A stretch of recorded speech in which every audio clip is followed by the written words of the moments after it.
Hello, good morning once again mga lalabs, mga vayots, magandang hapon Pilipinas, Luzon, Visayas at Mindanao at mga kapwa ko din po OFWs around the world. Hello, good morning. Ang lamig, lalo na ngayon sa Europe na kung saan ay nag-snow, no? Ang daming kapal ng mga niebe doon, nibes. Patay, ang lamig ka. So pag-uusapan natin mga lalabs, mga vayots, after ng Venezuelan president na kinidnap ng Delta Force ng US dahil ayaw lumuhod sa Amerika. At ang sinabi ni Trump, nagdahil daw yun sa droga at corruption sa kanilang bansa. So, ang tanong, susunod ba dito si Bongbong Marcos? Sasapitin din kaya ni Palaka, ni Baki na Lisa Marcos at ni BBM ang sinapit ngayon ng mag-asawang Venezuelan president na si Maduro, yung apelyido Maduro. Or posible din kaya na ang ICC,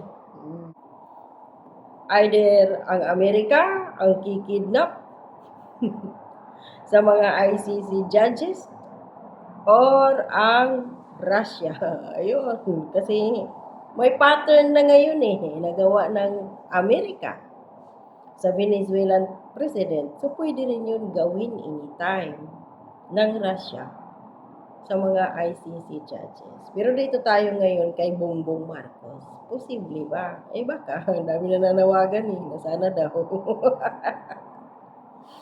Ang dami mga Pilipino sa mga comment section sa social media nagsisirculate na nananawagan kay Trump na sana din daw ay kidnapin, no?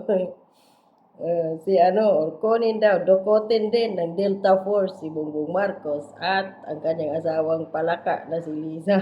Kasi ayon dito kay Trump, or President Donald Trump, politicians addicted to drugs aren't allowed to lead. I have you arrested just like I did with Venezuela's President Maduro. Sabi niya dito, quit drugs already for sake of the youth future. So, paano yan ngayon? Na hindi lang si dating Pangulong Duterte ang nag-reveal. 2022 pa yun Di ba sinabi niya na meron tayong tatakbong presidente ng adik ang inisip ng si Isko Moreno Ayun. Na nagkukukaina. Itong huli pa lang. Mismong kapatid na ni Bongbong Marcos ang nag-reveal in public doon sa rally ng Iglesia ni Cristo, panawagan ng transparency, accountability pagdating sa flood control projects na kung saan ay may trillions of pesos ang nawala. Hindi lang billions, in kabuuan trillions. Ni-reveal ni Amy doon na si Bongbong Marcos mula pa nung binata hanggang ngayon na tumanda na ay nagdodroga. Akala ni Amy, kaya siya pumayag na makasal kay Liza Marcos at Liza Aranita. Si Bongbong para akala na hihinto hindi niya pala akalain na pati pala si Liza na Palaka ay gumagamit din, bumabatak.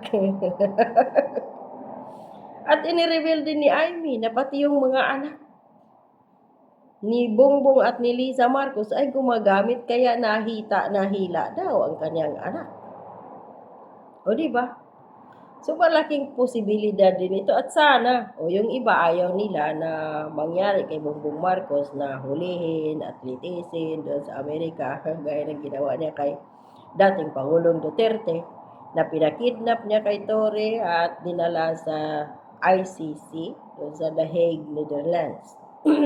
Ayaw ng iba niyan, ng mga Pilipino, pero mas marami ang nananawagan ngayon na sana daw ay kidnapin na si Bongbong Marcos na Donald Trump at dalhin na doon at ikulong sa Amerika or kung saan man. So sana nga Trump, gawin mo yan. Kasi si Bongbong Marcos, nag-lead sa bansang Pilipinas ay isang addictus benedictus according mismo sa testimony ng kanyang sariling kapatid. Diba? So ito pa, posible din daw nasasapitin ng tawag dito. Sana ba ito? Sapitin din ng ICC according kay Attorney Harry Roque. Sana ba yun? Sandali lang. Hanapin natin ha. Kasi, siyempre kung nagawa ito, ayon dito sa ang balita ngayon, baka mga Ruso naman ang mangidnap ng mga ICC judges. Posible yun.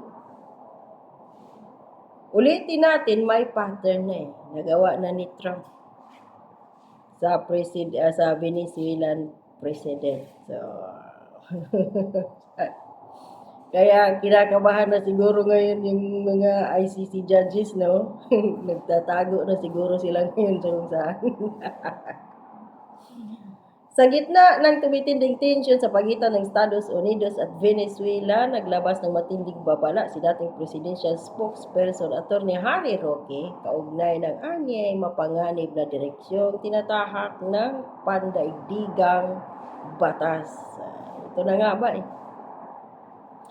Nilabag ni Trump ang international law. Bakit?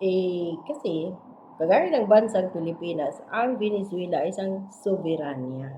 May batas sila doon, may korte sila doon na pwede siyang litisin. Kaso, ang mga ibinaybintang ni Trump na kaso against doon sa presidente na yun ng droga, 2010 pa pala yun. Tagal na.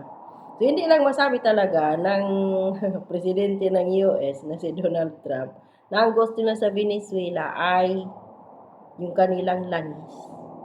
At gusto din ni Trump na pilayan ang Russia at China at ang Iran dahil sa kanilang trade na relationship, no? Kasi pareho silang nangangalakal. Itong China, itong China, Russia, at Iran, nangangalakal din ng langis sa Venezuela. At of course, kamakailan pala, nagbinta pala itong Venezuela ng Venezuelan government president na to ng langis sa China at sa Russia gamit ang hindi dollars ang pera ginamit, kundi yung yuan ba yun? Kaya dito pala nagalit ang Amerika. Dahil 'di ba may binubuo itong mga bansang itong Russia itong Brazil, yung BRICS, no? Brazil, India, kaya may haka-haka din na baka India ang susunod na presidente yung si Modi, na bastos din. Na kung saan ay India, Russia, tapos ano pa, yung Brazil, ganyan, yung Africa. Ganyan. Basta membro ng BRICS. So, ikinagalit yun ni Trump. Yun yung isa sa rason kung bakit niya pinakidnap at kunwari para litisin daw ang tawag dito itong presidente ng Venezuela sa Amerika.